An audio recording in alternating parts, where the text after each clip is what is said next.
FM News Talk 97.1. On-demand audio. The president ended his trip to Israel and touring parts of the Middle East, talking with those under the Arafat banner, remember, by checking out Jordan and Petra in Jordan, which was very, Indiana Jones and Indiana Jones and the Last Crusade, I think that was. Beautiful area.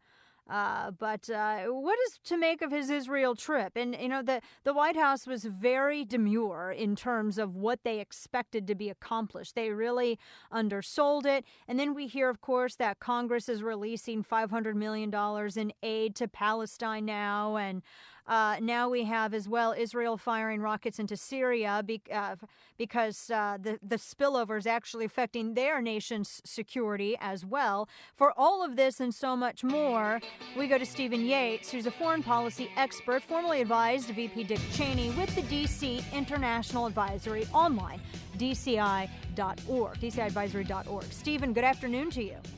Hi, Dana. Good to be with you again.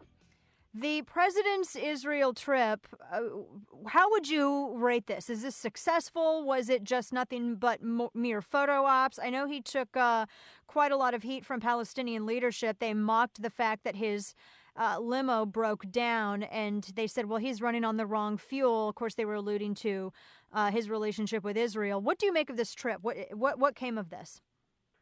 Well, I think it began and ended as mostly a domestic American political exercise. I don't think that it really moved any of the facts on the ground in the region in a meaningful way. The outright disaster that is the Syria situation didn't get improved. We had the outbreak of worry about whether chemical weapons had not just been moved but maybe used, and whether or not red lines mean anything when President Obama issues them. And you had the conflict spilling beyond its borders into Lebanon, destabilizing things there, which together with, the situation in Lebanon and the unease in Gaza, Israel's security really is quite squeezed, and there really wasn't much of a change on the Iranian policy either.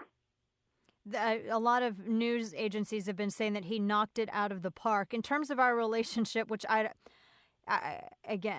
course they're going to celebrate it, but after, especially when we had the apology to Turkey over the flotilla raid, can you give us a little insight on that? Because I was a little bit surprised to see that Israel had apologized to Turkey because they, everyone knew this is national headlines when it happened. International, rather. The flotilla which came in, they were firing upon Israeli troops. They were told to not breach to enter into Israeli territory. It did anyway, and then Israel ends up apologizing. Was this due to pressure from the president? I think it had to have been due to U.S. pressure, but also I think probably a calculus on Israel's part. Really, I think what's driving all of this is how badly things are trending in Syria.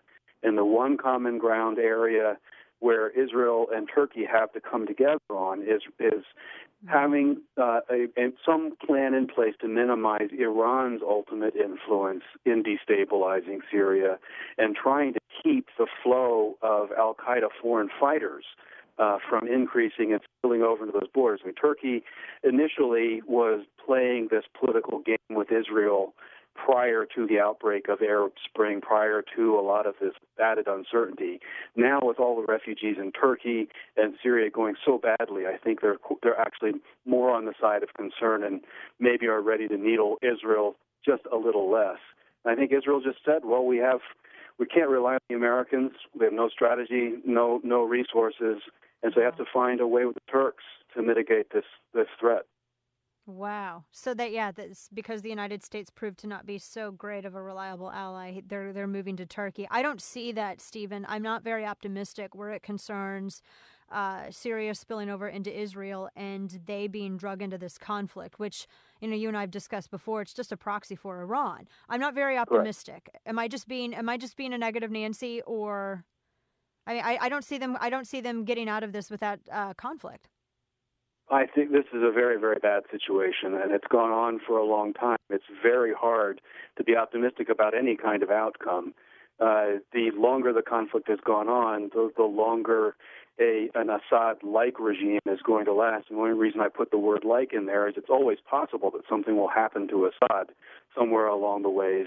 But just the way this has been handled by all parties, the possibility of a regime emerging that is more secular, more open to sort of keeping the peace in the region, less likely to be a base for al-Qaeda or less likely to be an arm of Iranian reach into the broader region, those odds just go down. So I think it's a very bad situation. I wish it could be more optimistic. I think Turkey has no choice but to get more involved. Israel is unfortunately left out on a limb alone because it's treated as the other in the region. And it just needs broader support, and America is just showing weakness and withdrawal at the moment. We've been discussing sequestration and the furloughs that we've seen from federal agencies, and then on the heels of the president's trip to Israel and him speaking as well with the Palestinian Authority, we see that the administration has moved $500 million in Palestinian aid, and of course done during and after the time of his visit. Why are we giving, and maybe, I don't know, maybe there's some sort of magical good reason, which I can't possibly decipher from this. Why are we giving $500 million in aid? And we're also additionally trying to secure another $200 million to Palestine. Well, I think it's outrageous myself. I mean, I think this is, again, basically a domestic political game that has been played, and it's so cynical that on the one hand, there's the domestic politics of the fake sequestration, where we are going to have painful, high-profile examples, supposedly to make people cry to Capitol Hill to please just spend more money without balancing our budget. But then there's the foreign policy implications of this. Why now to reward the Palestinian authorities? And not just that, we pressured the Israelis to resume tax transfers to the Palestinians that they had cut off because the Palestinians orchestrated added recognition for themselves as a separate sovereign at the United Nations. And so, I mean, the Israelis, quite rightly, would feel, well, if you want to be separate, well, then I guess you don't need our money either.